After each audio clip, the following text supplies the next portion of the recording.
আচ্ছা, একটা মেয়ের যদি স্বপ্ন থাকে সে একদিন বাইক রাইডার হবে, আর সেই ইচ্ছে পূরণ যদি তার ভালোবাসার মানুষ তার হাজবেন্ড পূরণ করে, তাহলে কেমনটা লাগে বলেন? তো আজকে আমার এক স্টুডেন্ট, সে বাইক ট্রেনিং নিয়ে তার হাজবেন্ড তার সুজুকি শোরুম থেকে একটা নতুন বাইক তাকে গিফট করছে। আপু ভাই, আপনি আপনি দেন। থ্যাংক ইউ হলো। Thank you. আচ্ছা আপু, আপনার তো স্বপ্ন পূরণ ভাইয়া করেছে, সেক্ষেত্রে আপনার কি বলার আছে অন্যান্য আপুদের জন্য?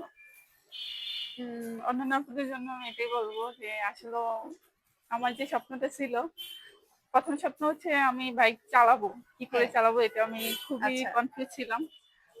লিপিয়াপুর কাছে, মানে আপনার কাছে আমি বাইক চালানো শিখছি, ঠিক আচ্ছা, আছে। বাইক শিখার পরে আপনার শিখার পরে আবদার ছিল আমাকে একটা নিউ বাইক নেবে এবং সে একটা রাইডার হবে। হুম, তো সেই রাইডারের তার ইচ্ছে পূরণটা তার হাজবেন্ড আজকে করে দিয়েছে, এই যে আমার ইচ্ছা সুজুকি ছিল শোরুম আমি থেকে। একটা বড় গাড়ি কিনবো। আর আমার বিশেষ করে মেয়েদেরকে বলবো যে এসএফ বা জিএস সেক্টর যে কোনো গাড়ি মেয়েদের জন্য একটা পারফেক্ট, একটা বেস্ট একটা গাড়ি, কারণ এটা যে কোনো হাইটের মেয়েদের চালাতে পারে।